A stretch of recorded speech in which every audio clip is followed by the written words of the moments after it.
a moment of celebration. We are going to celebrate with them as Israel is making 72 years. 72 years. Israel's existence and independence from 1948 on May 14th. It's now 72 years. 72 years. We are celebrating the independence of our elder nation, the Israel.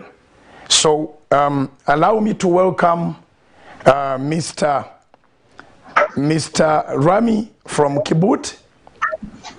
Sir, you are welcome. And allow me to welcome Mr. Avraham from Hezalia. They are both in Israel. Sir, you are welcome. The platform is yours. Greet to Ugandans and to the world over that is viewing you.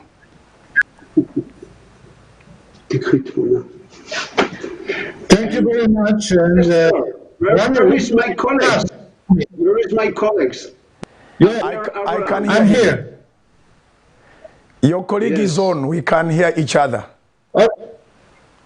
But no picture. We cannot see each other. The picture is on. You Never are mind. both on. You can... Okay, Rami, you can start. Yes, you can start, sir. Okay.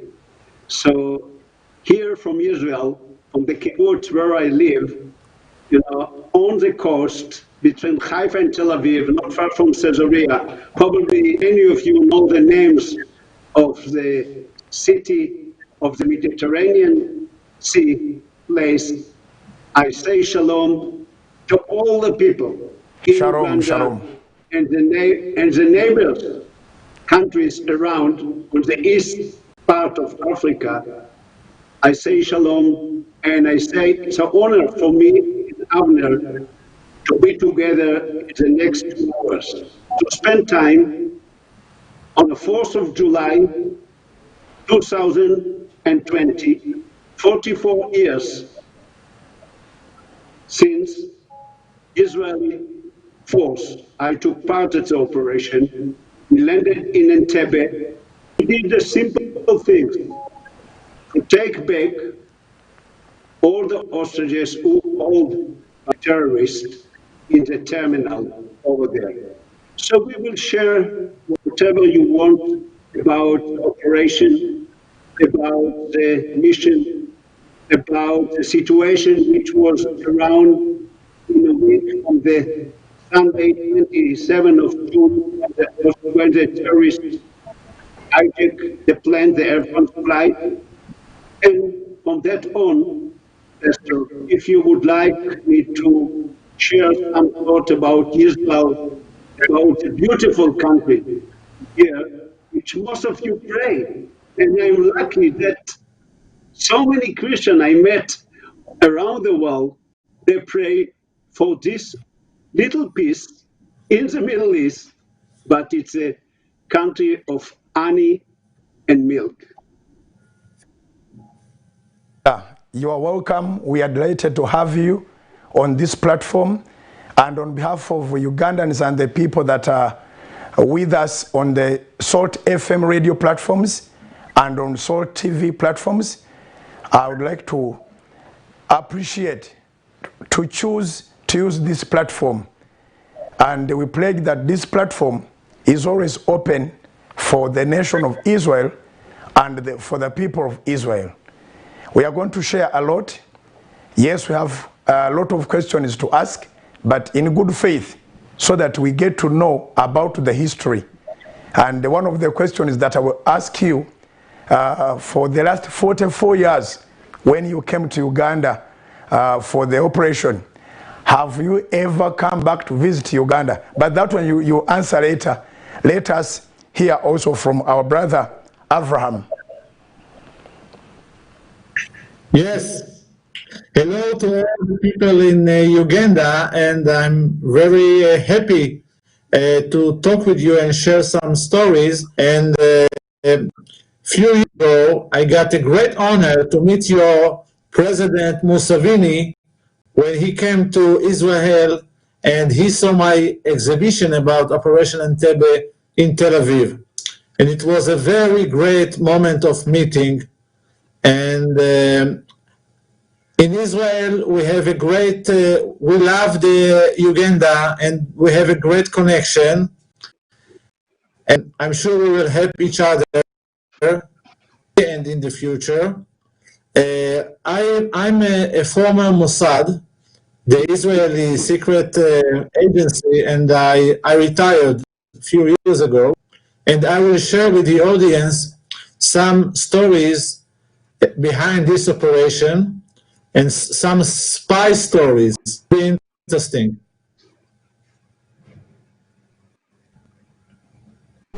Ugandans, East Africa, and the rest of the world, they are eager to hear from that history and also from the council the advice that you're going to give to everyone, because we admire so much the nation of Israel. We admire the way you do the things, and you are amazing. Back to Brother Rami. You grew up in Kabut. Were you born in Kabut, or you came when you were already born? I was born in a kibbutz 67 years ago. Yeah, I'm sorry for the pronunciation of your hometown. My kibbutz name, it's quite a long name, the Avot Abashan. That is a place, it's up north, not from the Golan Heights, the Hermon Mountain, in a beautiful valley, one of the beautiful places in Israel. Everyone who is a right Israel must be there in the Hula Valley. And when I was born, we were very much ideology place, where my parents put immediately, as I came to the world, in a children's house. And we were away from the parents. The parents and the age member of the kibbutz, the same age, they were create the state. It was 53, only 5 years after the independence war in 48. And you know, it was only 500 meters from the Syrian border. And in many cases, the Syrians shot it into the kibbutz, and I was in a shelter. But somehow the atmosphere was different. I felt that I grew up in a very safe and a beautiful daily life with my children age. And till 72, I was in a children's house in school. Just lately, the system changed, and today there is no any more children's house. The children live with their parents as everywhere around the world.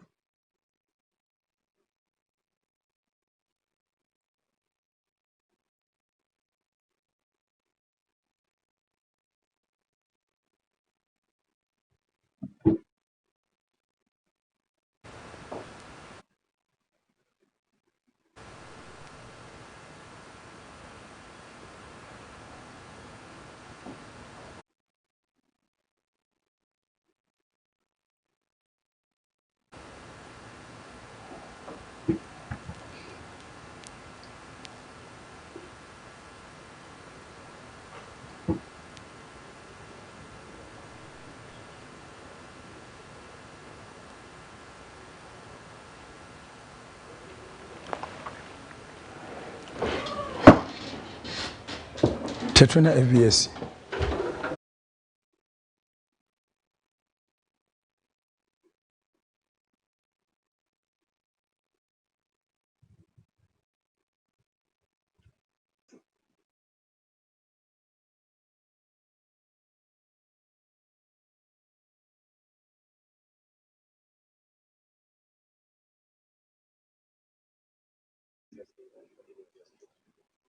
And then in 72, like all the young people in Israel, I joined the Israeli army, and I became first a soldier in the most elite unit of the IDF, the Israeli Defense Force. And then I became an officer. And then Probably you know the history of Israel. We cross one war to the next, one war to the. So in 73, one of the most difficult situations around Israel, in the most holy days of the Jews, the Arabs countries around Israel open war. And just by paying of so many young Israeli, they lost their life. We succeed to push away Syrian and Egypt force. And since then, life move on, and the terrorist attacks become regularly. And in 76, I found myself in operation where terrorists, two German, the leaders, member of Badr Minor Group, and two Arabs, they hijacked Air France plane and took it over from Athens to Benghazi in Libya and then to Entebbe, Uganda. And on Monday morning, the plane landed in Uganda, 3 a.m. in the morning. And the terrorists announced to the world and to the passengers, 248 passengers, what is their demands from French government and Israeli government. They asked to release 53 terrorists, many of them with very heavy blood on their hand. They asked $5 million to keep on the revolution, to pay the other terrorists. And they told the two governments and to the passengers, if they don't accept what they ask, on Thursday noon, they will start to kill the hostages, the passengers. Each hour, 2 passengers would be killed. And they will begin with the children who were on the plane.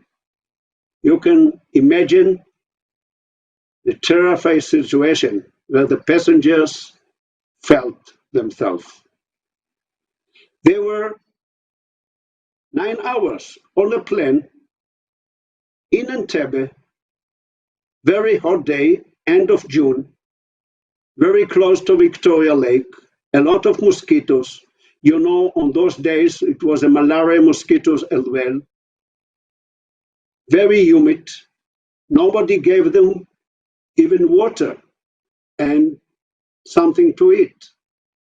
And from the beginning, from the first, the plane was on the ground. Other terrorists who wait to the plane to land in Entebbe arrive and surround the plane.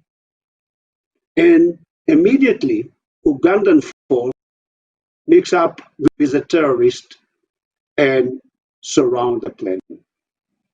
And then at 8 o'clock, the president of Uganda, Idi Amin, you know this man, arrived with a convoy car.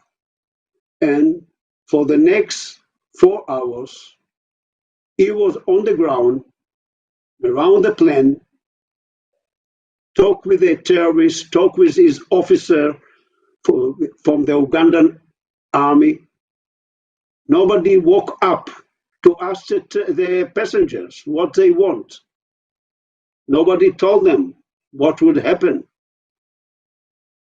And then at noon, they asked to go out from the plane and they walk towards the old terminal. The old terminal was a big building which built by Israeli company sometime by the end of the 60s, when it was a good relation between Uganda and Israel. It's the first term of a very, very strong and good relation. Israel helped Uganda in many different areas, develop infrastructure in the country, develop hospitals, develop the agriculture system, the water system, and even the airport built by Israeli company. Idi Amin was the president of Uganda, and he was so welcome to visit Israel. And in many times he arrived to Israel, and Israel leaders arrived to Uganda. And then one day, I don't know why, probably you know better than me, he decided that he would like to transfer from being together with the West to transfer himself to be on the Russian side, support by Russia, by Libya, by all the countries who support Russia, who put their finger in Africa. And in 10 days, he told all the Israelis to leave his countries. And it took 10 days. No one Israeli was on the ground of Uganda. No one. It was in 72. And since then, he became a very critical leader in Africa who criticized Israel in all different aspects. I don't know why.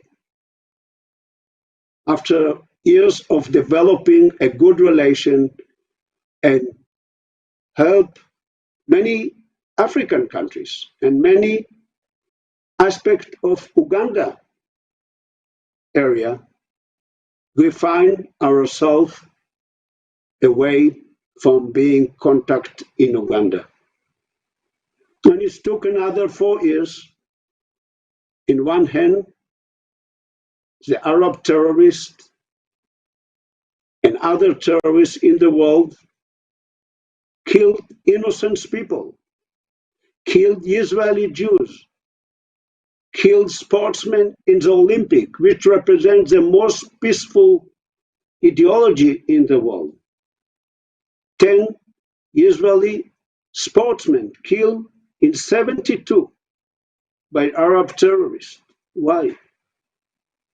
And then, as I said, all the hostages, they asked to be in the big hall in the old terminal. 248 people in one big room, very dirty, a lot of dust, a lot of mosquitoes, no water, no toilet, no shower, no electricity, no air condition.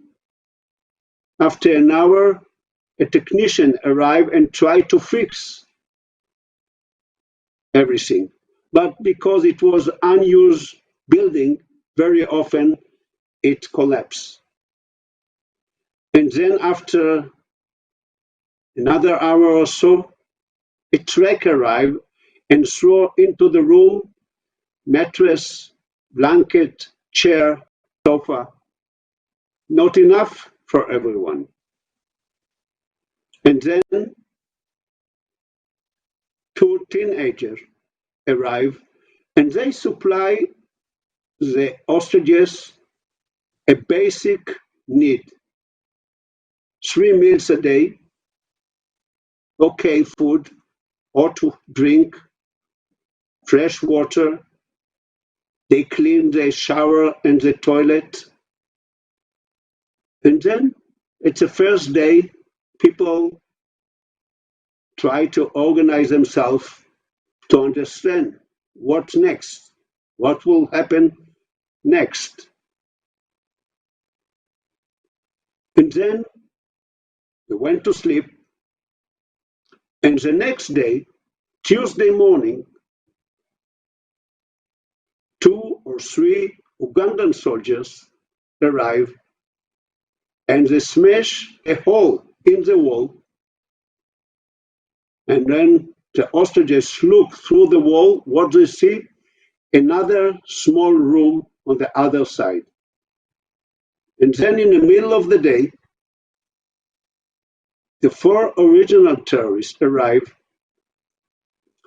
and put on the table all the passports that were collected from the passengers.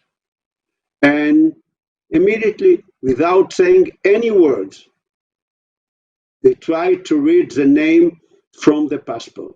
First, the Israeli name, and they told each one of the Israeli Jews to take his bag. They checked the bag and to cross the other side of the room. And at the feeling with the Israeli Jews, they told the Jews from different parts of the world. And now there is a very interesting story about the Jews, which I think Avner Abraham remember about the tefillin. Maybe you will share, Avner, the story about the tefillin.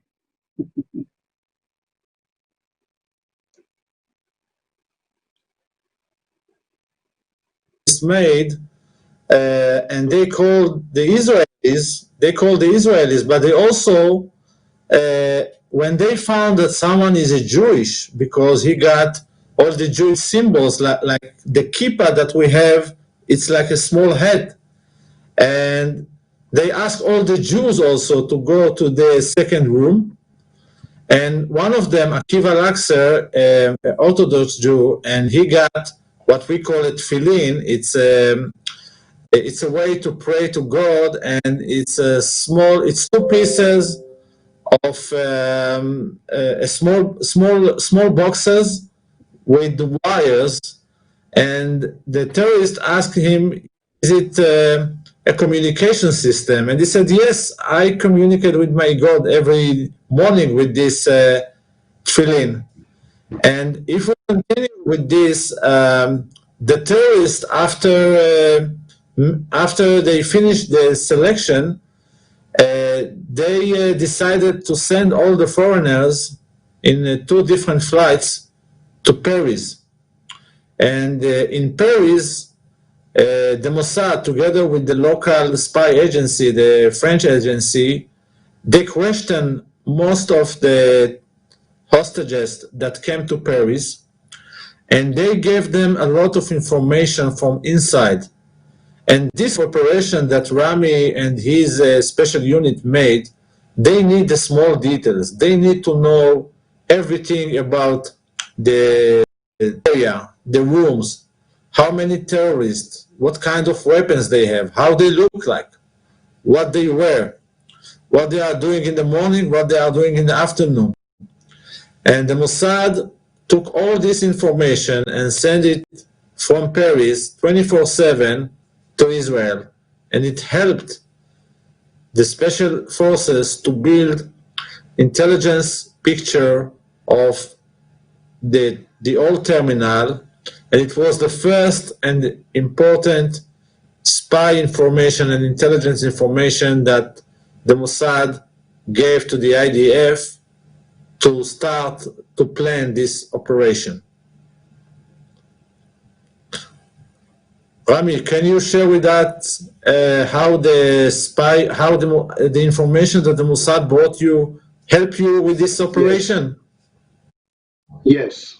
So what Avner shared now, it was Wednesday, and then you should imagine 105 Jews from Israel and abroad. They left in Entebbe without knowing what next, and they knew that next day the ultimatum finished. What I would like to share on Wednesday, it's a 2 important information we got from the non-Jews passengers who helped a lot on the situation. One of them was a French colonel. He wrote a lot of paper, and when the Israeli investigator asked about the situation, about the weapon, we were mostly worried about might be the terrorists put a bomb on the door, which happened before in Israeli when the terrorists attacked Israel hotel in Tel Aviv. And he said, no, it's a fake. there is no explosion in the box.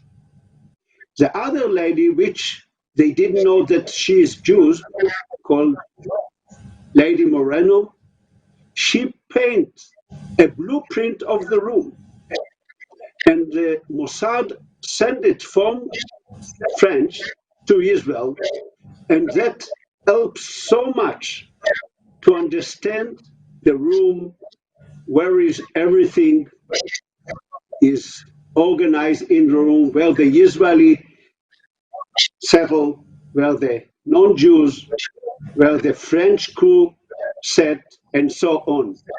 So it's a co-work when the Mossad was behind the curtain, and we mostly were behind the curtain till we landed in Entebbe. On Wednesday evening, the Israeli government understood that the situation became very serious.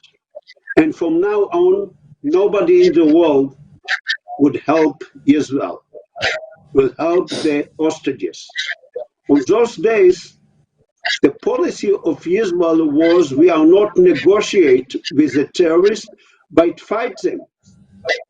And in many cases, I fought against terror attack in Israel.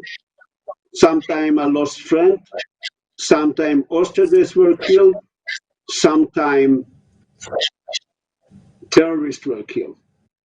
But Israel afraid that if she released terrorists, the next time attack, they will ask more and more. At that time, it wasn't any military plan. At that evening, Wednesday evening, it was a demonstration of the street by the family of the hostages. They tried to change the policy of Israel. And now the minister sat to discuss what to do. It was one important man which Israel told him to talk with Idi Amin. He was a leader of Israeli force who were in Uganda from 68 to 72. And he became a very close and intimate relation with Idi Amin. And he called 5 times to Idi Amin to talk to him, to understand what he wants, how that could be end without killing anyone.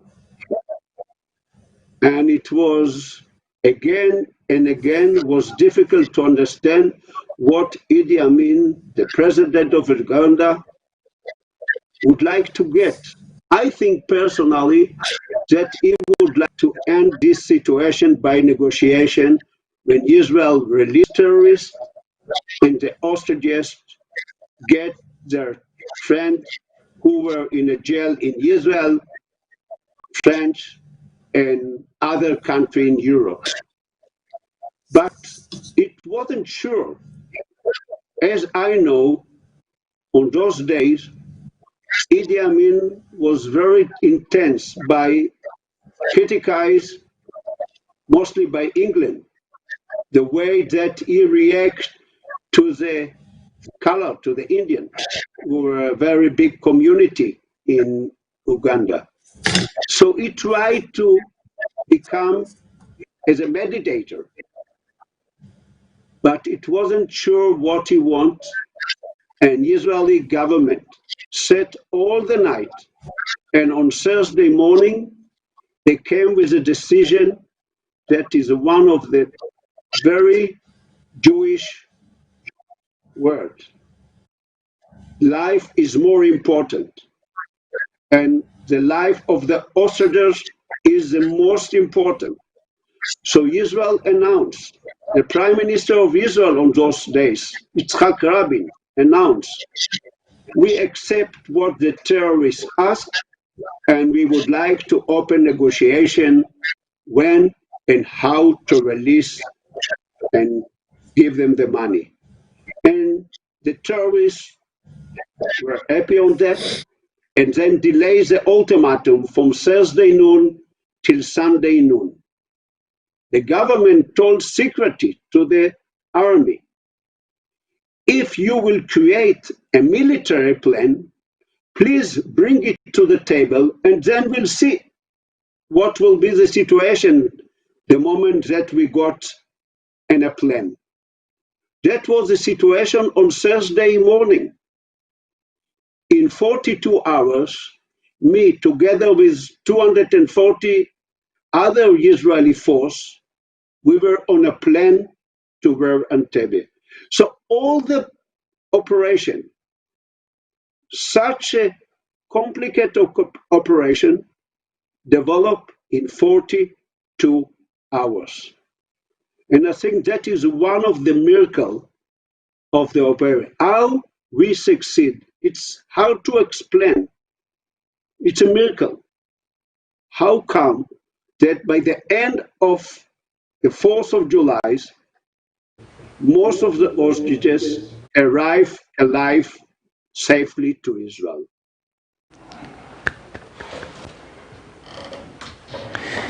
Wow, the story is very interesting to some of us who were young by then.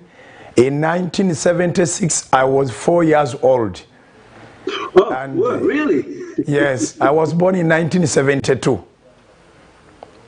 Wow, I wow. was born at the beginning of the Armin's regime. So Wow. it could be very difficult for me to understand anything that happened in those years. We gave you ample time so that you give us the background of everything. And there I think everyone is appreciating the narration from the person who was 100% involved. Let us now hear from our brother from Hazeria, Avram. Give us your story. We are not going to interrupt.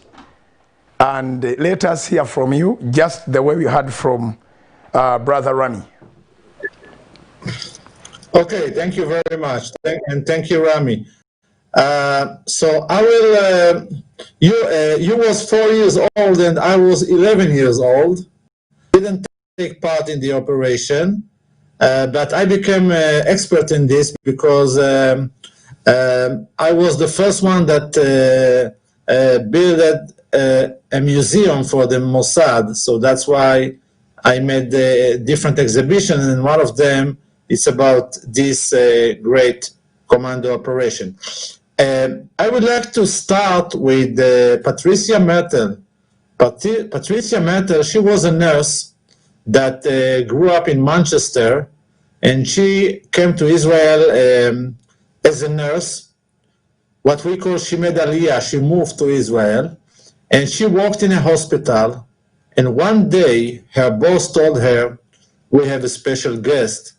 This is the president of Uganda, and you are going to be his personal nurse. Now, 3 days before the plane hijacked from Athens, she got a bad news from Manchester. Her mother passed away. All the family waiting for her, and she must come immediately to Manchester. And she found a flight from Paris. So she decided to fly on Sunday with Air France. And we all know the end. She found herself in the hijacked plane, and she decided to injure herself and told the terrorist, I'm having a miscarriage and I must go now to a hospital. When they landed in Benghazi, Libya, I'm sure everybody remember that they landed in Libya to refuel the plane, and then they continue to Uganda. So they let her off the plane and she went to a hospital. Of course, she didn't have any problem, and they sent her the day after to London. And in London, in the airport, in Heathrow, Mossad agents, together with the MI6, the British Secret Service, questioned her, and they show her hundreds of pictures, and actually she was the first source of information from inside the plane. And she told us that there is 4 terrorists, 2 Arabs, 2 Germans, men and women, and they got guns and hand grenades. If you see that they had a Kalashnikov, it's not true, because they bought with small guns. And she was the first source of information. Now, I mentioned Paris. Paris was very important. And we have to remember that when we have a terror attack, like we are trying to negotiate with the terrorists, but it's a fake negotiation. We usually want to buy a time. But in this case, and Rami can tell you, this is the first time that Yitzhak Rabin, the Prime Minister of Israel, he decided that the life is more important than the terrorist in the prison. And he decided that the plan is to negotiate and release the terrorists from the different jails in Israel and other places. And the plan B, military operation. And at the beginning, and Rami will talk about it, at the beginning, the chief of staff didn't have a real operation, and he said, "I don't have any to offer you, Mr. Prime Minister." But slowly, they found a way to do it, and also the Israeli Air Force found a way how to land in a dark, because they knew that maybe in Uganda they will turn off the lights in the airport. And to cut a long story short, the operation became the Plan A, and we all know the end of the story. I would like to mention also something very, very important. A special agent that flew Kenya to Nairobi, and he hired a small plane, and he took a small Leica camera.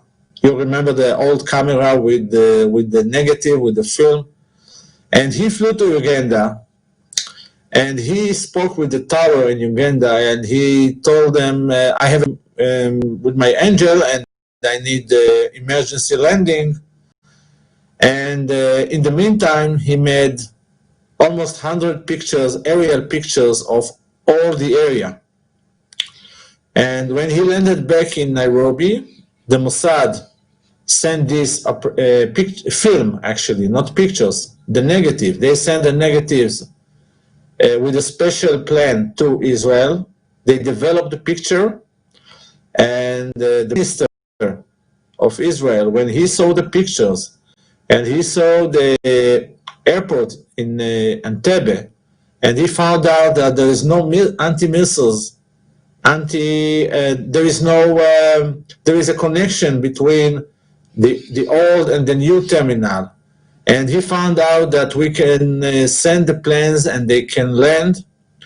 And he decided to approve the operation. In the meantime, a Mossad agent took a jeep and he came to the airport, and in the last minute, he gave pictures to the last C-130 that was ready to take off to Uganda. And all the planes landed in Sinai in Sharm el-Sheikh, and they built the planes, and they got some time to, for the first time, and Rami can tell you that he saw these pictures that the Mossad brought. And now we see one of the pictures, by the way. And he saw the pictures for the first time in Sharm el-Sheikh, in the middle way. And this picture helped very much the special elite forces, the commando unit, to make this operation, the rescue of the hostages, less than a minute, because they could see the whole area. And I would like to apologize that the special unit also destroyed all the MiG the jets that belong to the Ugandan Air Force, because it was a problem that you can fly back with your C-130 with the Hercules, but the Ugandan army can come with the MiGs and can destroy our jets. And if you go to the old terminal, I believe that not far away from there you will find some of the destroyed MiGs. So we are talking about Mossad that worked outside Israel, and this is the most important agency that worked not inside Israel, works outside Israel. And also another story about one of the hostages, but I will keep it to the end of our program today. So let's go back to Rami and hear about the big night. For the enlightenment that you've given in that area, good enough. As I said that I was young then, you were also young, though you were older than me by 7 years. Brother Rami, we would like to get a picture of how it looked to the people of Israel when they had the news that the hijacked airplane had come to Uganda. And also, you can also add on and give us even the picture when the mission was successful and you took back the Israel that were hijacked back to Israel. Both pictures on the ground. Yes, sir. The mic is yours. Yeah, thank you for the question. It's a very important question. First of all, I will take all of you to Wednesday afternoon, where the situation was the selection. And for the Jews, the meaning of selection, where Jews left in Entebbe and the non-Jews took out from Entebbe back home to Paris, was very traumatic to the Israeli Jews and to the Jews around the world. It was only 30 years after the end of the Second World War, and again, Jews and non-Jews separated. And the most important on that case, that the world was quiet. No one in the world formally said any word about such a situation.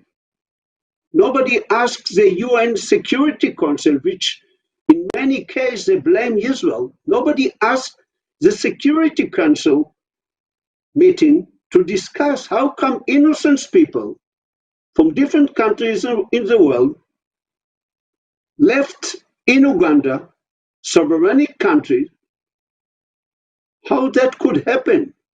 How could that could happen when two German with gun talking Germany to the Jews, and all that information spread over. The Jews, they were shocked. They become in a feeling of asking themselves what next. If Israel can't help in such a situation, what would happen to us? That was one of the very strong situations on Wednesday night and Thursday morning. And then, secretly, together with the Mossad, together with many other intelligence people, the mission developed. We knew from our experience that one of the most important for succeed of fighting with the terrorists is to surprise them. It's a question who is shooting first. Either we kill the terrorist or the terrorists kill the hostages. And we knew, mostly by the Mossad people, that Idi Amin arrived almost every day to visit the hostages, to talk to them. And we knew that he arrived with a black Mercedes, black limousine car with two Land Rover. So we asked the Mossad again, and it was a very, very strong connection for our unit and the Mossad. We asked them to find a Mercedes, but it wasn't an easy thing to find Mercedes and to take it. It took a few hours till Avner and his colleague Mercedes. Here you can see the original Mercedes when we were landed back from the mission. It was a gray Mercedes, and we painted black, and we put Ugandan flag on the side, and we put Ugandan number in the front and the back. But then one soldier said, I think the car in Uganda, the wheel is just opposite than in Israel. The car, it's like in England. So we went with a car which is like Ugandan Idi Amin car, but the driver sit in the opposite side of the car. But God with us, and thanks God, we succeed on that. Friday, it was very, very busy hours. And then we arrived Saturday.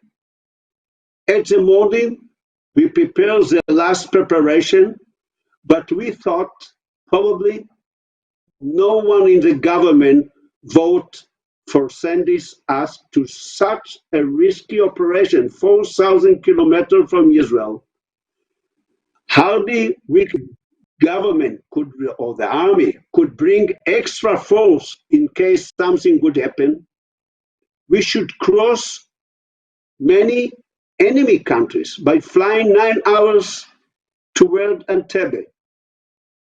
At 1 o'clock, sorry, we were loaded on 4 Hercules, 240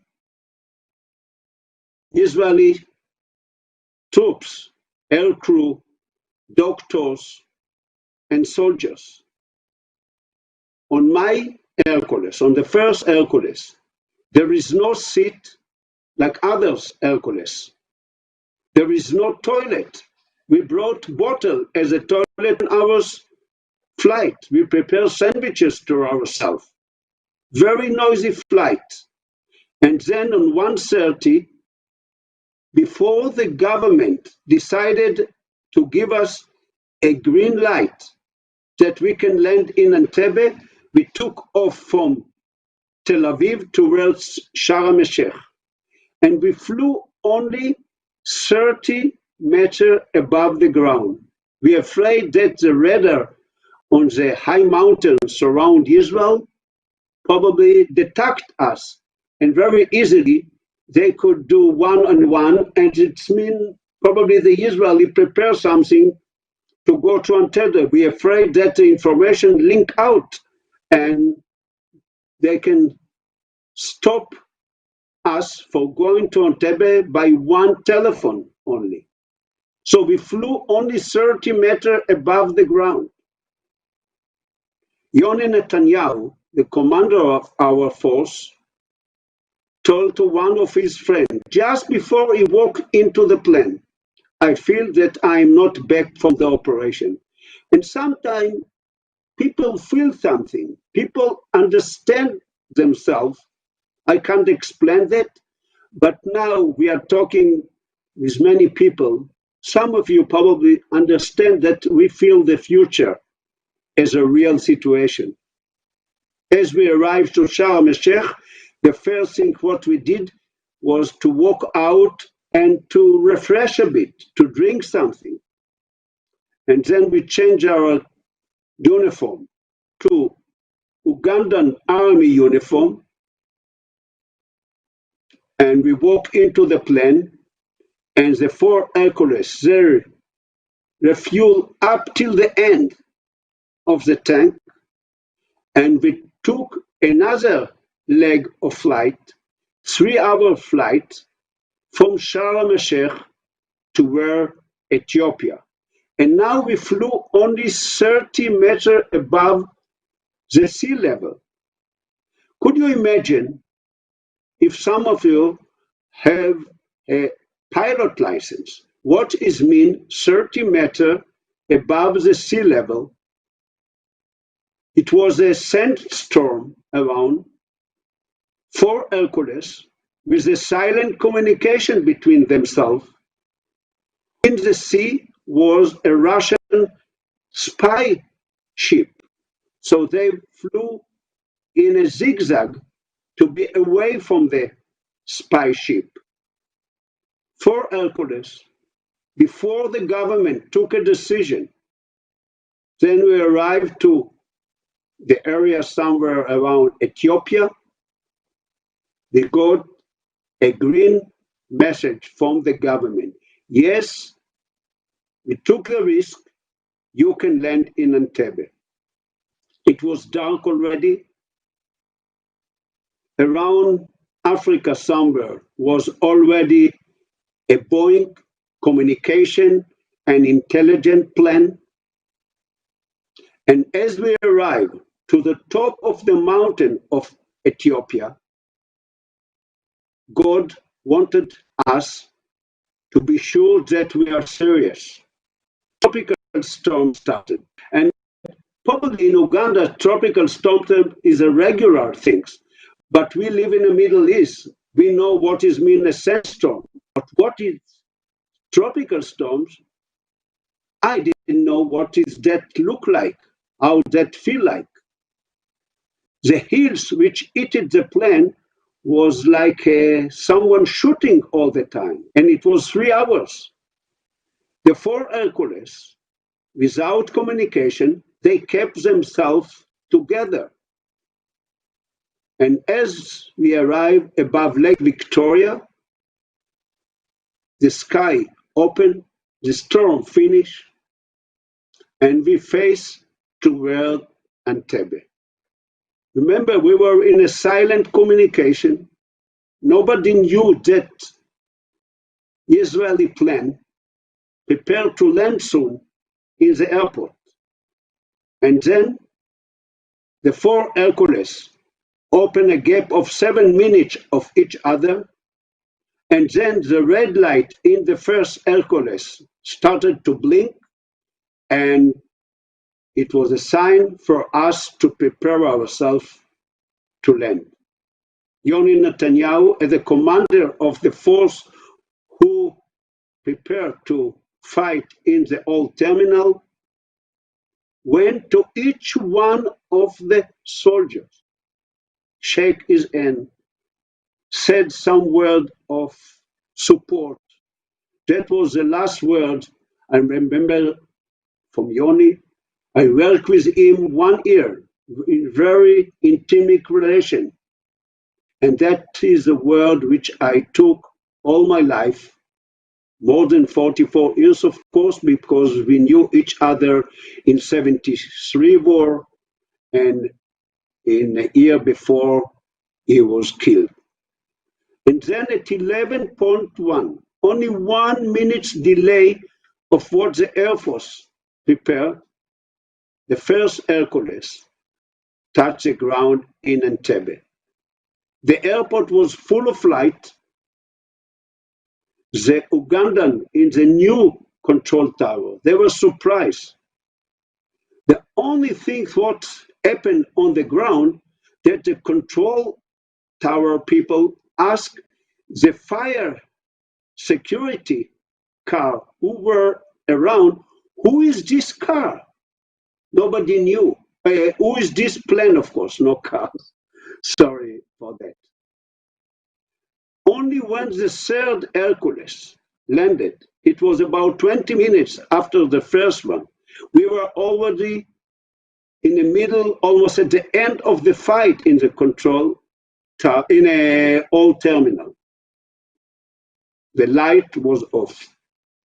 As we arrived to the end of the runway, the Hercules stopped, the back door opened, and only 33 soldiers, not more than that. They went out to the night in Africa. Mercedes, black Mercedes, like Idi Amin, convoy car at the front, and two Land Rover Jeep at the back. We sat 33 soldiers very close to each other. Hardly there is a place for anything more than 33 soldiers. And we drove in a very quiet night. Nobody knew that we are on the ground. There is no sirena, no soldiers or car who drove toward us. I was so refreshed by the air, by the breeze. I so enjoyed the picture. It was the first time I saw the green trees and grass of Africa. And we drove toward the terminal. And then as we arrived very close to the terminal, only 300 meters from the terminal, we saw two Ugandan soldiers who stood on the road. Most of the Ugandans, they were around the terminal. In the terminal, in the hall where the hostages were, was only terrorists. So we saw two Ugandan. They took their hand up, which was a sign, probably you know, to stop or to say hello. Might be they thought it Idi Amin who arrived. I don't know why they took their hand up. Maybe they were suspicious on some reason. Hardly to answer on that question. I asked myself for many years what they thought about. Yoni Netanyahu, who sat at the front of the Mercedes, took his gun, his silent pistol, and shoot. One of the soldiers fall down and the other disappear. And one soldier spontaneously took his gun and tried to hit the soldiers. The sound of the gun awake me personally, but all of us, to understand that we are there for fighting, not to enjoy the night in Africa, the beautiful night, full of stars. But now we should focus on the reason why we are there, saving life of all innocent hostages. We drove as quick as possible toward the old terminal, toward the hall on the left side of the building. We stopped the car and was quiet. Nobody went out to see who is it, that car who just arrived in the middle of the night. Who are they? Nobody looked from the windows. No one. The plan was very simple. And it's a question of who is shooting first. We divide ourselves for 6 teams of 5 soldiers of each team. Each team should run to different doors. And now we'll see what happened. My team was duty to stay outside to cover all the outside area in case soldiers, either terrorists, from the back. All of us put a white hat on our head so we can recognize each other. Remember, we were with Ugandan uniform. One soldier held megaphone, and his duty was to tell the hostages in Hebrew, English, and French, "We are Israeli soldiers. Don't stood up, don't run, lie down, being on the ground." Now look what happened. As the soldiers ran out from the cars, immediately very heavy fire opened from the control tower, which was next to the building. I don't know if over there was terrorists terrorists, Ugandan soldiers, very easily. I was there on the top of this building. I will share later. Very easily, they could look down and look here. It's in 2016. My new friend, I was there again now with very friendly Ugandan soldiers. And they could very easily watch down and look at us. And as we went out from the cars, they opened fire, either terrorists or the soldiers, and Yoni Netanyahu, who was on the front, fall down. He was eaten. But as we prepare ourselves, all the teams, all the soldiers ran, each one of them, to his doors. And it took 2 to 3 minutes, not more than that, when 7 terrorists were killed, 20 Ugandan soldiers killed. Most of them they killed on the second floor where they were on the restroom, unfortunately. When I talked with the Ugandan, in the case I was in Uganda, I told them, Uganda, the army of Uganda, and me personally, and all the Israel, we are not enemy. In such a situation of trying to bring the hostages free back home, everyone who hold gun, we should look at him as a dangerous person. We should look at him as the one that we should be the one to shoot. We didn't know how the Ugandan will react, but I am so sorry that life put me in a situation where I have to kill Ugandan soldiers. We are not enemy, and life show us that we are not enemy. Now we are again a good friend. Unfortunately, 2 hostages who tried, even the soldier with a megaphone told not to stand up. They tried to escape from the crossing fire and they were killed. 1 hostage wounded very seriously, and the next day he was dying in the hospital in Nairobi, Kenya. That took 2 to 3 minutes, not longer than that. Not longer than that. The only place where it was a heavy fire was from the control tower. I tried my team to stop it. It was difficult because the difference of the heights. But as the fire was a bit slowed down, I came and took Yoni Netanyahu to the medical plan. He arrived alive. After some minutes, he was dying. Then I drove back to the terminal, and my next duty was to carry out from the terminal the hostages. At that time, the explosion was the explosion of Ugandan Air Force, the 11 MiGs to be rocket. We felt that might be the Ugandan Air Force follow us when we fly back home. Tension, go to sleep.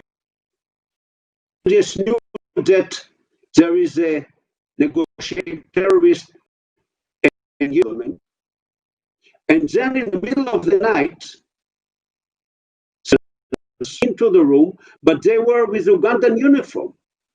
Many of them, and I talked to many of them, they thought that we are Ugandan force, and we have to. And when we told them to go out, they were so afraid and shocked to go out. Nobody talked. Said when we told them in these drills, and then I found myself walking to the plane to take them out. And me, as a second generation of Holocaust survivor, my mother murdered in Poland. No one left. My father,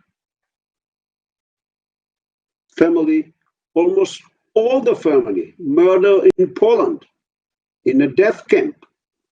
Only one sister survived. And now I am a second generation. I lead hostages, Israeli Jews, Jews from the world, together with the course, who decided to stay with his passengers, with the hostages. I think it's one of the most important help message to the world, to those by Christian men who decided without knowing what will bring day. And now it's a 600-meter, 100 and hostages walk toward the plane. More freedom. In every second, someone from the dark could open fire, and we went to the plane. As we arrived to the plane, we count that all the hostages supposed to be, we missed one, and we count again. It was very difficult. The engine was with full power, and from someone stood up and he told, "Oh, my mother, on Friday she took to hospital in Kampala because she swallowed a fish bone. That's why it took 2 minutes the first Hercules in Entebbe, first Hercules, with the hostages, with all the hostages of to where. By the time we were on the ground and changed, we landed in Entebbe by knowing that we were refueled in Entebbe. But as we were on the ground, at that 50, the message from Nairobi that we can refuel in Nairobi. The last place I was off in another 15 minutes. Some minutes, we missed one soldier. It was quite clear to us, like today, we leave anyone on the ground. It's quite clear to us that we will stay on the ground to find these soldiers. And him to try to find him. Might be he fall down my way. He was, and then we understood that it was a mistake. And we landed in is only 7 minutes fuel, 7 minutes fuel remaining. And sometime by might be it's not a joke. The busy one in the operation was God. Somehow it's a miracle how that happened. We refueled the plane and we took it to where Israel for another 7.5 hours flight. So I think I've explained how Nairobi was prepared to be a back base without the people of the Mossad in Nairobi, without the good relation which they created with the Kenyatic people. Probably nobody will take the risk to send us to Uganda, to Entebbe. Try to how the prepare the back base in Nairobi.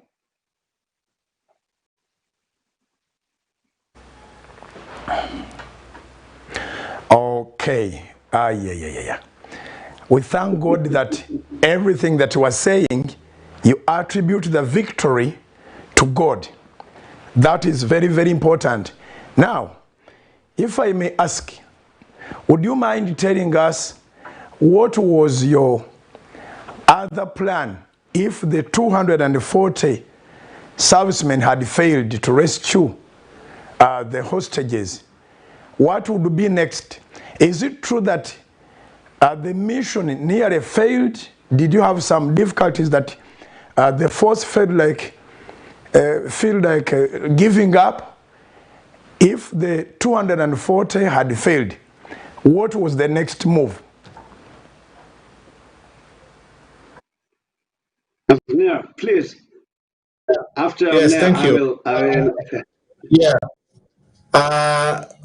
So I would like to mention that because of the selection that they made on Tuesday and they released the foreigners, so actually there were only 104 or 105 hostages left.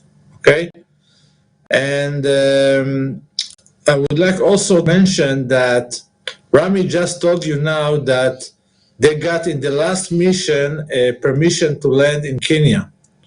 But the truth that the Mossad, with a special connection with the Kenyan special agency, the spy agency, they got the permissions before, and it was a top secret that even the people that took part in the operation didn't know that they are going to land in Kenya. And without refueling the planes in Kenya, you cannot do such an operation because of the distance. It's more than 4,000 kilometers from Israel. And I would like also, before Rami will answer about the other plans, I would like to show the audience this white hat. I'm going to put it on my head, and I will explain to you. This is a original hat from the operation, and since Rami and the special forces, the elite forces, came wearing a uniform army, they need kind of hat can recognize each other. And some of the hostages that I had after years, they told me that they saw with the hats. This is a very typical Israeli. And the other things that I want to show to the camera. So today you have also a part of our exhibit in your television show. You can see that this bag is from Uganda duty free. You know, like the duty free, and because of the corona, we missed the duty free. Now, this is the original duty free bag for the operation, and I got it from one of the hostages. And he told me that they asked for some supply, and local soldiers, Ugandan soldiers, came with the different things that they asked, and they came with these bags, and they decided to keep memorial object and now have it in our collection, in our exhibit. And now, before to Rami, in any even in Mossad operation, you have to prepare for part plan B and plan C if something happen. And it looks like a Hollywood movie and not Rami will share with you now the way that they try to do if there is a big crisis. What is the plan B and what is the plan C? Rami.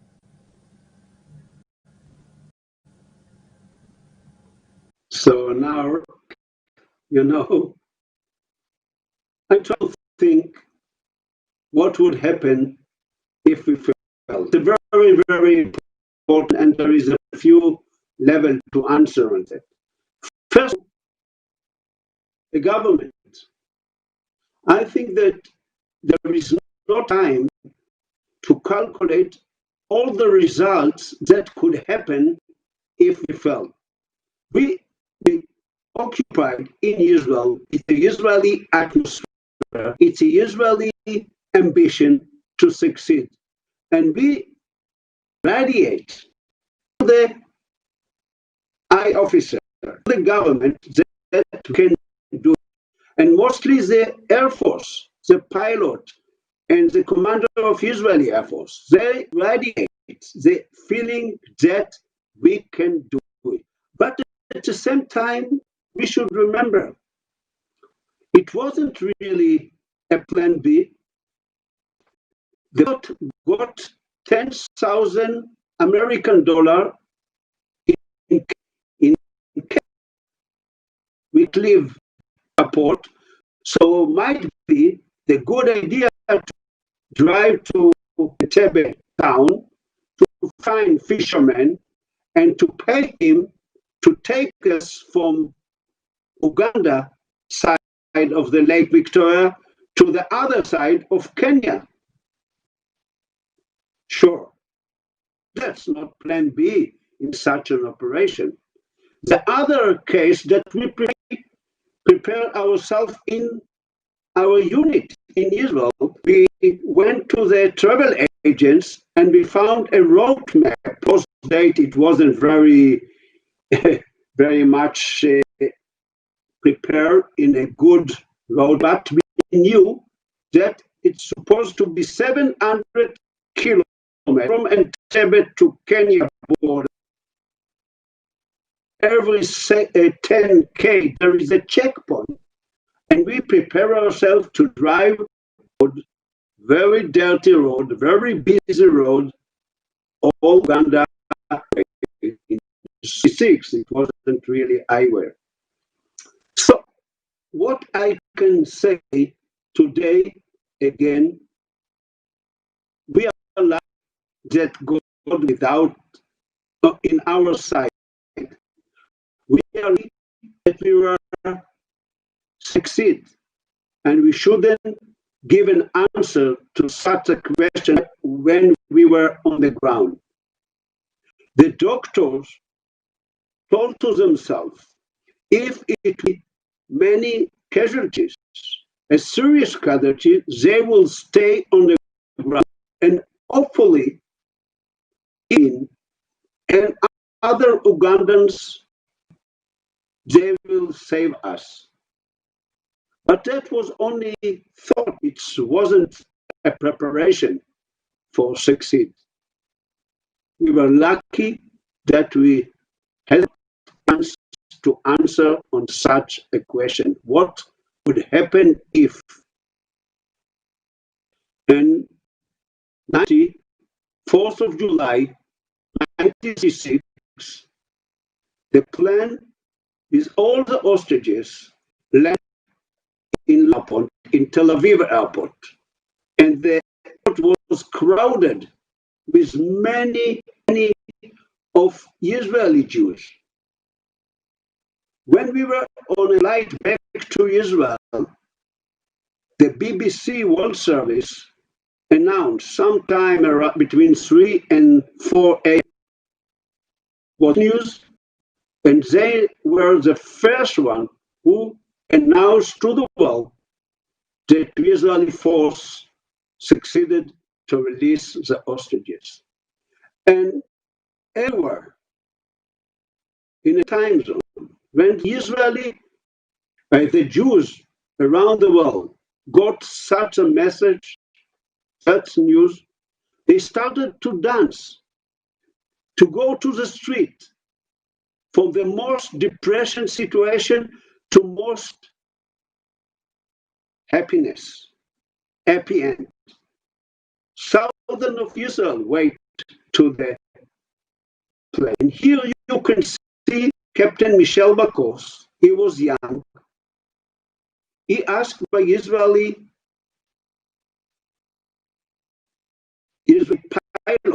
to sit next to him.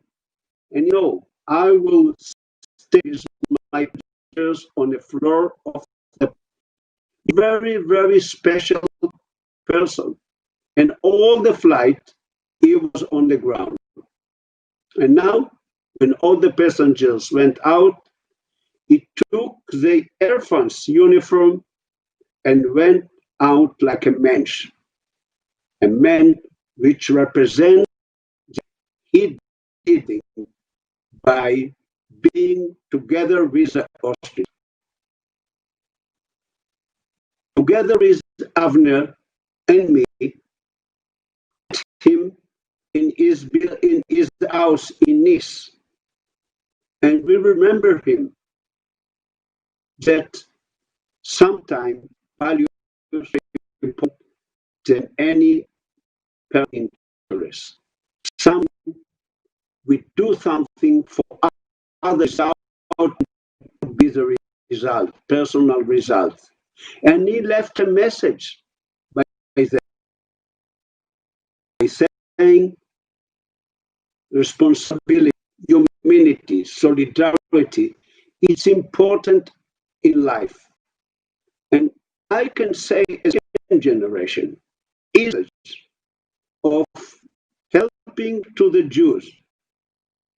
And so many people, they pray for Israel, they help for the Jews around the world as well as in Israel. I think the togetherness of all with the Jews in Israel in such a peaceful situation. Remember that at 45, we lost 6 million Jews, mostly killed by Christians, not by Muslims, by Christians. And that a new atmosphere of Christianity, which look at the Jews as a friend, as an ally, as a people who has a right to be. And I am so, and what is the word to say? I'm so honored to be here in a Salt television to say you need us, and together keep ourselves in a peaceful, thinking about peace and love, we can create a different.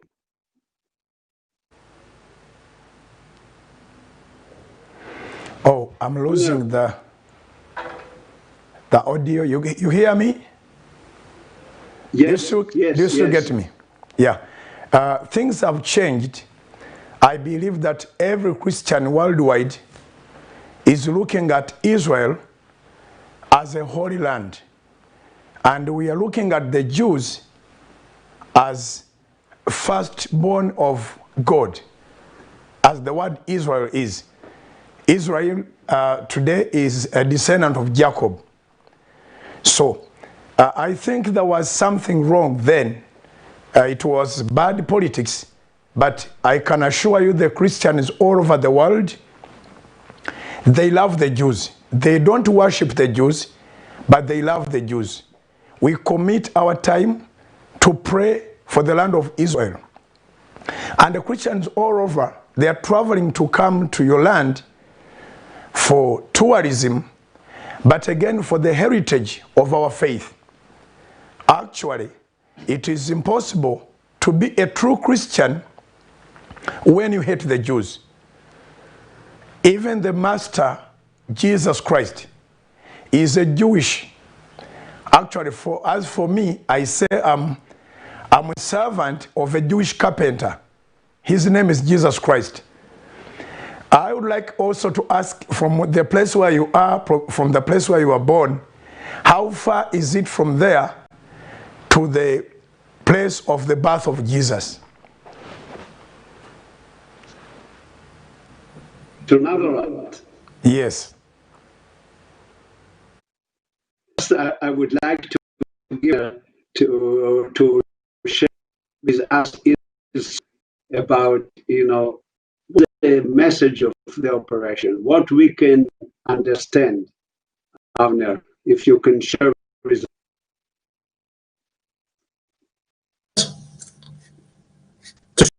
Share it. Can you Can you get the audio? Yeah, can you hear me now? Yes, I can hear you now. Okay, can you repeat the question? The question, how far from your place to Nazareth, where Jesus was born? But again, I had your question. Your question was to ask you, since you are in charge of the museum of the operation, you still have the Ugandan army uniform that the Ramis used by then, and everything that was used in the operation that looked Ugandan way. Is it there? If somebody comes from all over the world, can come and see what happened exactly in the museum. Okay, so let me tell you, as a professional curator, you're the crazy one. And I'm kind of the crazy one that collect the stuff. But we don't, unfortunately, keep everything. I'm a collector. I do it also in my private life. So we don't have the Ugandan uniforms. But as I show you, I have some objects and documents from the operation. I would like to say something about how Israel deals with also with dead people. We mentioned Dora Bloch and Idi Amin is people to kill her in a hospital, and the Mossad tried for almost 3 years to find the body and to bring the body to Israel in Israel. For 3 years they found it, they smuggled the body to Kenya, and from Kenya they flew to Israel. And it shows you that we are doing everything to bring our people home, life, and if unfortunately someone will do everything to find and to bring it back, because it's important for the family, it's important for the Jewish people, it's important for everybody. And it was important for to mention this.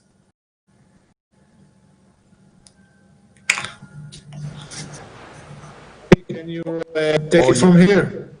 Yes, that was very important, and we thank God that at least you recovered through your system to find. I think Amin was angry because it was a big shame for a sovereign state to be attacked and the hostages were rescued, though it was not good for Uganda to have such hostages, but also as the pride of the Amin that I read from, because by then I was also young. Because of his pride, maybe he thought that it was not good for the sovereign state to get such a shame. I think he did it as a revenge. But good enough, as Ugandan Christians and the Ugandan government, we seek for the forgiveness, and which was given to us by the people of Israel when the Prime Minister came to Entebbe International Airport. It was a powerful service when we got the forgiveness, when you accepted to forgive Uganda for everything that happened. You can tell us more about the Mossad operations, sir. First of all, I think that the point we got was Idi Amin. He was dead of Uganda, but he was a little bit crazy, let's say, and For example, I feel so sorry for the family that lost the soul because they just follow the orders. Okay, they were soldiers that a mission, but he wasn't good also for the people in Uganda, and it was good for Uganda that he left. At 79, he lived to Saudi Arabia, if I'm not wrong, and so today that this is a piece of history, and the relation between Uganda and Israel are very, very good.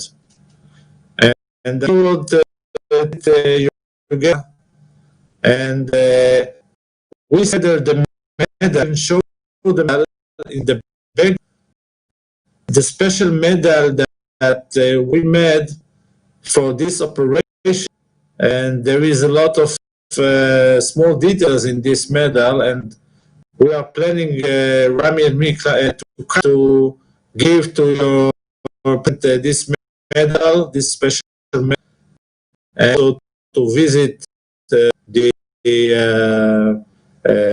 terminal and maybe the mayor in Entebbe, and to come visit you. And I hope Corona will be over. And as far as I know, the Corona in Africa is not so much like in the other group.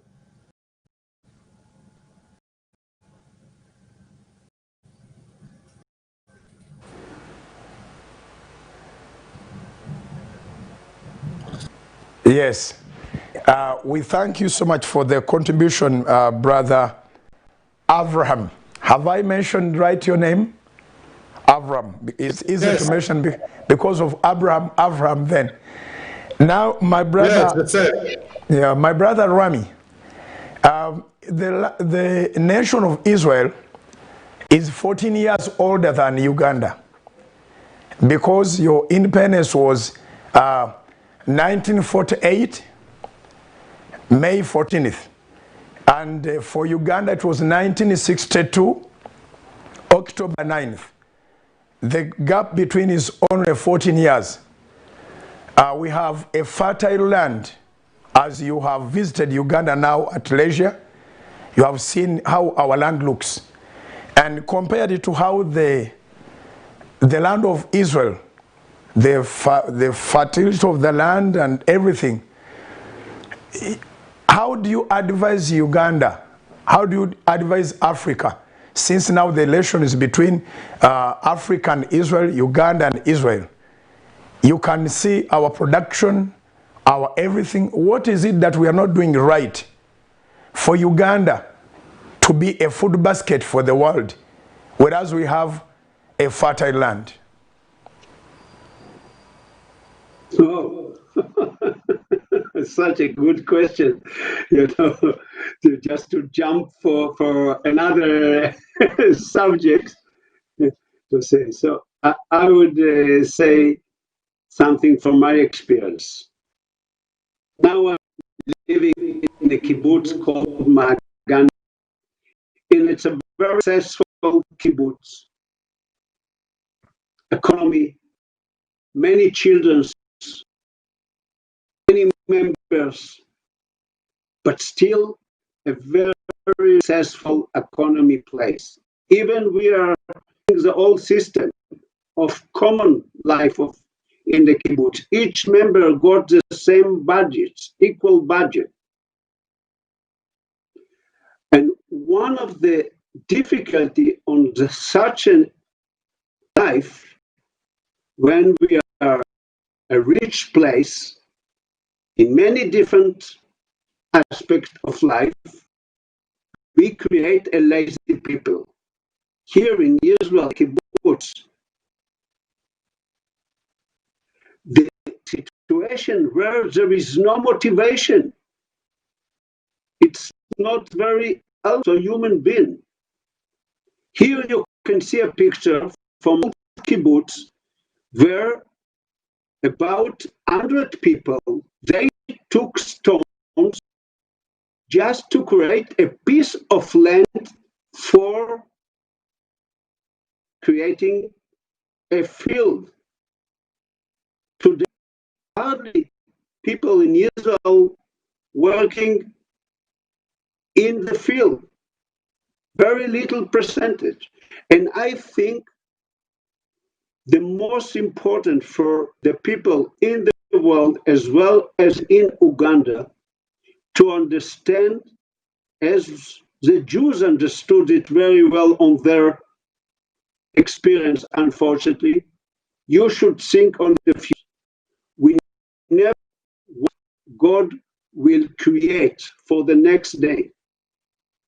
We should create our fertile land that can bring food not only to our family, not only to our villages, but to support the world, to bring food to different parts of the world, in Africa or in Asia, just that we should work together to create a better life in the world can help to someone who got almost everything in Uganda to create more product from the same land, to create better water,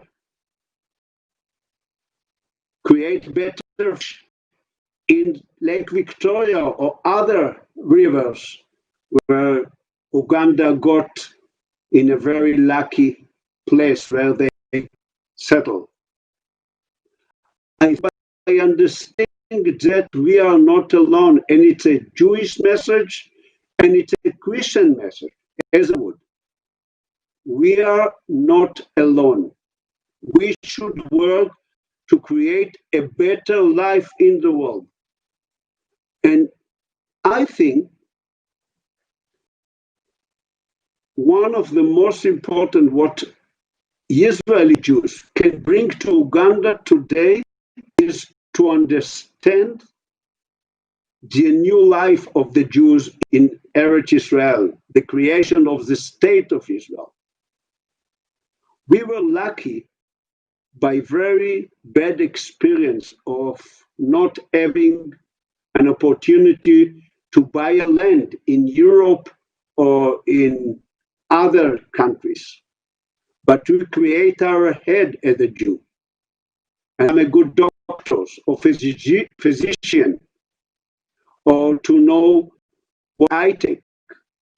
But now it's a time for Israel to come over to Kenya and to help the basic idea of being in a motivation, to create a motivation. It's a message of the pastor. It's a message of the people of Israel to Uganda.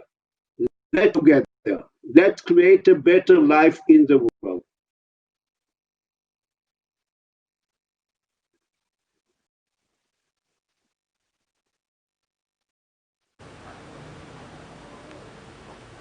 Okay. And I believe that the world today needs to work together. That's a good message. Back to you.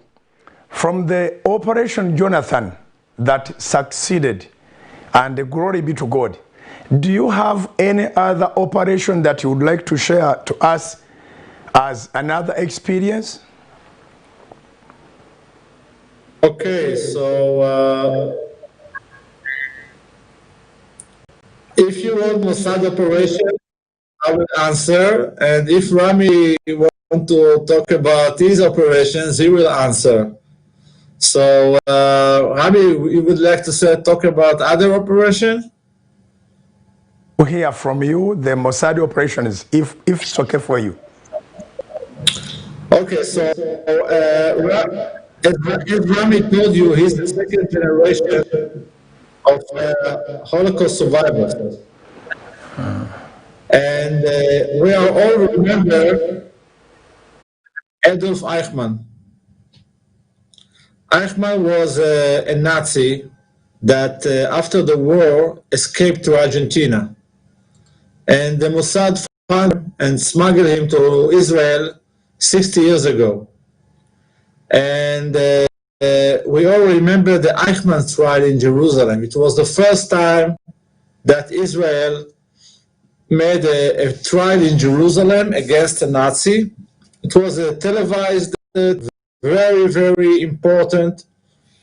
It was a turning point for Israel because the Holocaust survivor didn't want to talk. And they started to talk, they came to the courtroom, and it was the first time that someone wrote the story of the Holocaust. And people all over the world knew for the first time what happened to the Jewish people. So it was important for us to talk about it and to live it and to continue with our life. And the operation himself was very, very, very big with a lot of people. Today I didn't fly for almost half a year, but if you try to fly with a bottle of water, it's impossible. So think about smuggling a real person to the airport. So it was very, very creative operation because they found out that the Argentinians celebrating anniversary day, so they sent a special delegation to celebrate with the Argentinian government, and they also asked El Al, our Israeli airline, to send a special plane with the delegation. And one of the navigators that came wasn't a real navigator, he was a Mossad agent, looks like a El Al crew member, but he was the double. And when he landed in Argentina, he switched with Eichmann. They gave Eichmann the double's uniform and the passports. So the Mossad smuggled Eichmann to Israel as a navigator. And it's a very, very big operation and story, and I will be happy to share it. Maybe we will do it in a different way, in different day. We'll talk about how the Mossad found a Nazi in South Africa and the famous trial. So, and I can also mention the Brothers Operation. The Brothers Operation is a code name for operations where the Mossad smuggled the Ethiopian Jews from Sudan and also from Ethiopia to Israel in a different way, by sea, air, in a big operation, in secret operation, in undercover operation. And again, it's a big story, and we need a different event for this. But it can be very interesting. But Rami, I believe, can share with you maybe one of his operations. So back to you, Rami.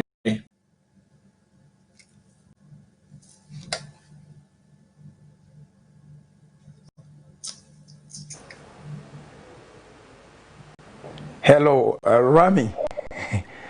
The other operation is also interesting. I think we will have another day of interview and more time will be given to Brother Abraham. We are so delighted to have you. One simple word about my operation. Yeah. My operation, it's operation of 8 million Jews who live in Israel. Every day we are struggling for life. We are struggling of creating better economy. We are struggling of creating better medical support, water supply, agriculture. That is a big mission which the Jews in Israel create, not only to the Jews, to all the citizens of Israel. And I think You know, in 76, I flew over to Entebbe for one reason, to bring and save life of hostages, Jews and non-Jews. But today, it's a time to bring the light of the Jews, of Israeli Jews, to everywhere in Africa where Christians pray for Israel, but hardly meet with the Israelis. Some of them arrive as a tourist to Israel, but many of them, they were at their villages, praying at every day or every weekend, every Sunday for the survival of Israel. A beautiful things they do without meeting with any Israeli. And I think I would like to come together with Avner to say thank you for you by praying. Thank you by you thinking about Israel. It's so important that you understand how much you help to the Jews in Eretz Israel to create a better life. And it's a struggle. It's not an easy thing. And to do it with love, without fighting each other, sometimes we miss the direction. And your message, it's so important. A message of love and support and getting the love that we send to you. That is a mission that I took part today. I'm 67 years old and still it's relevant for today. And thank you, Pastor Bojijo, and thank you all the people at the back and all the audience who took part in this 2 hours event. Thank you that you gave me a chance to say thank you. It's a great honor. We are humbled so much. According to the Bible, in the book of Genesis, chapter 12, it is our blessing to bless you. And we must bless you always and always and always. Because you are the seed and the descendants of Abraham, whose God's covenant says whoever blesses Abraham will be blessed. And whoever curses Abraham will be cursed. That is the book of Genesis chapter 12, verse 3. I'm a pastor. I'm a pastor, and without the God of Israel, I have no God to preach about. So I think in our days, our generation have understood so much the importance of the nation of Israel. We pledge to work with you, and it's more important that you acknowledge and give us the right hand to work together, as we've been struggling to come there to for a heritage tourism. Then it will be very good for us to come as friends, and also come as friends and visit, not even to stay in the hotels, but feel free to stay in our homes. So we've been humbled and honored to accept to talk to us, to choose Salt Media. My name once again is Bujingo. Bujingo. Sorry Bujingo. For that. Bujingo. Esther Yes. Bujingo. Yes, Bujingo. I promise you, the moment we meet, I will know the name. After right. we have a mission now to remember how to pronounce. Any last word that you like to say as we're about to sign out? Then we go to Brother Abraham. Any last word that you like to say? Any word, your choice. I would like to say Budingo, first of all. And I would like to invite you to visit Israel. Come to the kibbutz, come to Israel. And we are looking forward to come and visit your lovely Uganda. And I would like to support and join every single word that Remy told you. He is also my brother. We are all family. Thank you very much. And technical support of all the team from the television in the background. that made this happen. Thank you. Welcome. You're welcome.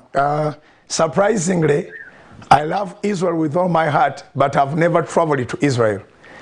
Now that I'm invited, I'm going to make the efforts, and by the grace of God, I'll be there. Brother Rami, can you say the last word to the Ugandans? You know, about 100 years and more, at the beginning of the Zionist movement, some Zionist leaders thought might be Uganda is a place. It's a fertile country. We got everything in Uganda. I don't know why, you know better, Pastor, why he sent us to the desert in Eretz Israel and called it a honey and milk country. Probably he knows, God knows the answer. But now it's a time to join together, to bring together the beautiful and so healthy Ugandan country and people with the Holy Land and the Jews who live there, me personally, to bring the knowledge, the thought, the understanding how we create these two countries in a higher level of life, in all aspects of life. Not only technology, but education, but philosophy, but love. And there is a lot of work to do together. And thank you again, Pastor, that you connect us to the root. There is a big connection because we believe that when Jesus came to Egypt with Joseph and Mary, the guardians, they shared the water which comes from the source of Nile. Uganda has the source of the river Nile. And it's good and clean water. Without that water, Egypt cannot have good and clean water. And actually, we cannot block that water. It can cause a war. So there is a link. There is a big link. Actually, the history says that before you settled where you are, there was also an option of coming to some part of northern Uganda. Do you know about that? Yes. So, Do you know there is a Jewish tribe who are living in Uganda, and nobody knows how they arrived there. There is no connection by gene or blood to the Jews either in Ethiopia or other African. Might be they just came from the fertile country. before we sign out, I would like you to make a healthy comment. You are 66 years. We are grateful to God for those years, and we pray that God gives you more and more years, because you are an archive. You have experience. You have everything that we need to hear from you. What is your take on the coronavirus pandemic? And how has it treated Israel? And is Israel on a lockdown? Have they opened? Is business as usual in Israel, or there's still a lockdown? It looked like very successful country. From the beginning, the government led by Bibi Netanyahu, the brother of Yoni Netanyahu, they decided to lock down the country. And it was very successful. And after 2 or so months, the number of people who will die, who will suffer, dropped down dramatically. And Israel opened herself to many different aspects of regular life. But immediately as Israel opened herself, its school, economy, street, malls, the number rise up again. And now we're just in the middle of second wave of number. And it's not easy because human being, it's not a person that he can change himself very easily from one position to another. And like me personally, I felt that it's all over. And now I have to put mask again to keep a distance from people and to think what will be next. So that is the situation in Israel. Unfortunately, it's happened in Europe as well. America still suffer in a very dramatic number of people who are infected by the virus. And I think we should remember two things on that. First, we have to take the situation as a regular, not to wait to the news to come and say the number dropped down, maybe the flight will start again, and so on. We should understand and educate ourselves that probably at least a year we will be together with the virus. We should settle down. We should be more relaxed and not jumping up and down by the good or bad news. It's not easy for human being to live in such a situation that one day we are so happy, we prepare our next vacation somewhere outside the country, and the next day we lock down and we couldn't go out from our house. We should understand that the virus will be with us. Let's take 1 year as a period of time. That's one thing. The other thing which I think it's important, especially for people who are serious on doing a personal work, to take the message of the virus as a message of thinking differently, understand something of the way that we live, the way that we are so materialistic, motivation to get more and more. Might be the message is to live more simple, more humble, more honest, and help each other. Might be that is a message, it is what I take to myself, maybe others could join me in such a message. Not everything is in our hand. There is something that we can control. And we should live with that understanding. Because after the virus, still we can't control our life. There is much higher things that influence our life. That is the two message which I took to myself, and I share it with people who are listening to this world.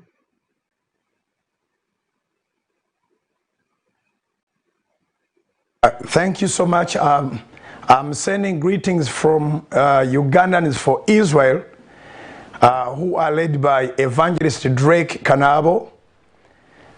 It's a movement that really prays for Israel.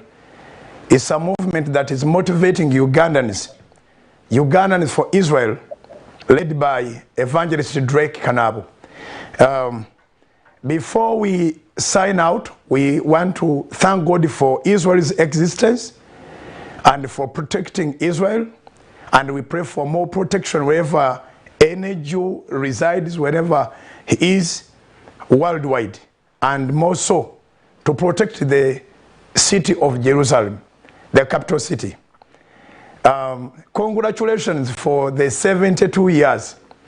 We would like to get a prayer from both of you, each one of you, his take of a prayer for the world, for Africa, and mostly for Uganda.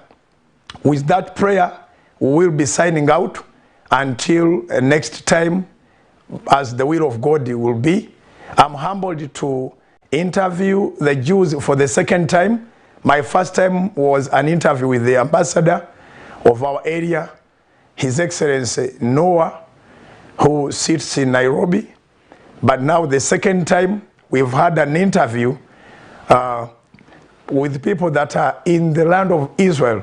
I'm there, by the way, by the technology, but I will be coming physically. Now, it's my humble request that you do us a prayer, each one of you, the way you feel to pray for us. We bless you, bless us. Rami, you are the oldest. You have to start.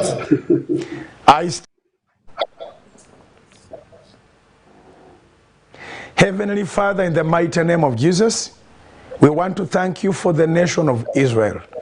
Thank you, Lord, for establishing the chosen people again. It's now 72 years. It was so long after 70 AD, but then in 1948, you brought back your people on their land. They are settled, Father. Thank you for the battles that you fought for them. Thank you for the protection that you've given to them. Continue to protect them, continue to provide for them, continue to raise them above all curses, above all reproaches, above all the craftiness of the enemy, above all the tactics of the devil. We bless Israel, we cover Israel with the precious blood of Jesus, and every Jew wherever he is, worldwide, we pray, Father God, Yahweh, that you put your hand upon them. In Jesus' name I pray, amen. Brother Rami, we start with you.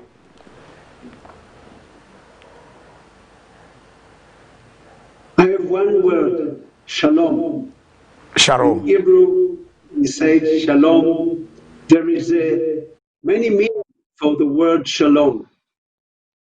Shalom, we said, when we meet someone, it's the first time and the next. We say shalom when someone leaves us. Hopefully, soon we'll see the one who are coming back. We say shalom. And shalom, there is third meaning. Shalom, it's a peaceful between human being, between the nature and the human being, between everyone, between us now. Shalom to all of you.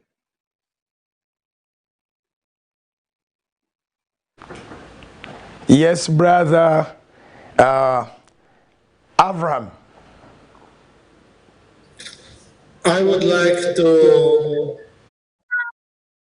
wish and pray for health for all the people in Uganda, in Israel, and all over the world.